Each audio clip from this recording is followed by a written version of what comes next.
Welcome back to the channel. Welcome to Pure Class, where we talk about Microsoft Word, PowerPoint, and Microsoft Excel. So in today's video, I am going to be discussing with you how to create forms for your business and for your company and for your organization and for your personal use. So if you're new to the channel, kindly hit the subscribe button and also hit the bell notification so that whenever I post videos about PowerPoint, Word, and Microsoft Excel, you'll be among the first to be notified. And also give this video a like and also share the video. So let's dive into the video proper without wasting your time. So for you to create a form, you need some basic things, like you might need the first name of the customer, the first name. So you might need the first name, last name, customer gender, phone number, email address, city, country. So you might need all these. Once you've inputted all you need to enter for the customer, you select the whole cell. Once you select the whole cell, you click on insert, you click on what? Insert, then table. Once you click on table, the whole cell have been selected by the table by default. Then you click on my table has header. Click on my table has headers and you click on OK. Once you've done that, you can see. Now, if you want the font to be somewhere here, let's go. We'll click on file. Click on file. Once you click on file, come down to options. Once you come down to options, you click on options. You can see the all is in general. Then you come to customize ribbon. Remember, these are your ribbons, so you can call it tab, the file, home, insert, page layout, and so on. So you click on customize ribbon. Once you click on customize ribbons, you can see all the ribbons by the right side of the screen. So you can even, these are the selected ones, are the one visible in that. You can select the developer, you can select the drawer, but what I'm interested in is to create what form. So you come here, this is the popular commands. You can't find form here because these are the popular command. Form is not a part of the popular commands. So you come here and hit the drop down arrow, click on commands not in the ribbon, click select it, then you scroll down to look for letter F for form. So scroll down, okay, this is form. You click on form. So now before that, you can click add new tab. Once you add new tab, you're going to customize it. You know you're customizing this, so you call it rename it. Can rename it to what? Form. Rename it to form. So click on OK. So come here again and rename this. I can also rename it as maybe form. Use one emoji if I want to. Can use this. Form, you can call it form.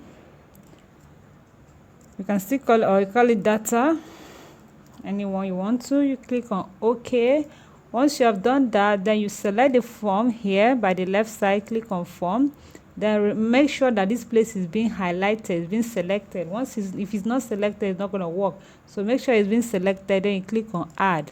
Once you've added it, it will appear here. And once you've done that, you hit on what? OK. Hit on OK. Once you hit on OK, you can see your form here. You can see that. So now all you need to do is come to this form, click on form. Click on form that you call data.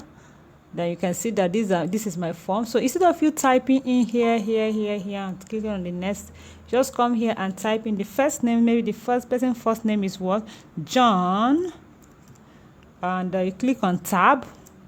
Once you click on tab on your keyboard, then you type in the surname, maybe John Ben. Click on tab. Gender male. If you want to use abbreviation, you can do that.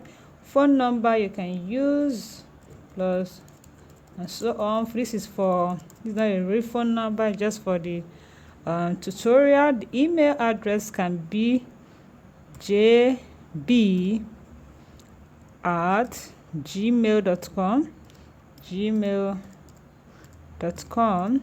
So you hit on end tab again. City might be Florida, and United States, USA, and so on. So once you've done that, you can click on next. You can close it to enter the you can see that once you close it to come here, it appears here John Ben male the phone number, the email, Florida, USA, and so on. So you can click on to form to add more, new. Click on new, you can add new. So I'm not gonna waste time with that. Add new phone number, add new gmail.com, add tab, city, country, and so on. So you click on close. Once you close it, it appears there. Now the next, you can say find previous. You can use it to find the previous name. You can see that. You need to find the next name, which is you can use it to, okay, you didn't get the next name because you've not closed it for the name to appear here. So let's go back to previous. Okay, we'll close it. Okay, remember we didn't close it the first time, so go back to form, new. So let's say, let me input it again so that you understand the different concept. Mail, phone number, email at gmail.com, tab, country. Then you must close it for it to appear. You can see that, but the first time we didn't close it, that is why it didn't appear. So you come to form again. You can add new. If you want to add new customer, you can delete a customer's name. You can find previous customer. You can find next. Now I want to find the next customer. If I click on next, you see the next customer, previous customer, and so on. So we can also get criteria. Maybe criteria, you want to select a particular person, but maybe the names are so much, but you know that that person's country is Florida. So you're going to type Florida. Once you type Florida, it's going to bring out all the names with Florida. So once you do that, you can see the person. This is the only person that has what? Florida. You can see that, or you can use Florida close to show you the Florida. So this is basically how you can create forms in Microsoft Excel. So you can see that you can set in with starting from Z. You can mail, you can last name, you can sort by A to Z. You can just edit it the way you want it to be. You can see that this is basically how to create forms. So if you're new to my channel, please kindly subscribe to the channel. Give us video ideas if you want. There's any video you want us to make for you, we're going to do it for you. And also if you have any assignments, you can drop it down in our mail and we'll solve the assignment for you. And also hit the bell notification, share the video, and give the video a thumbs up. Thanks for watching and see you next time.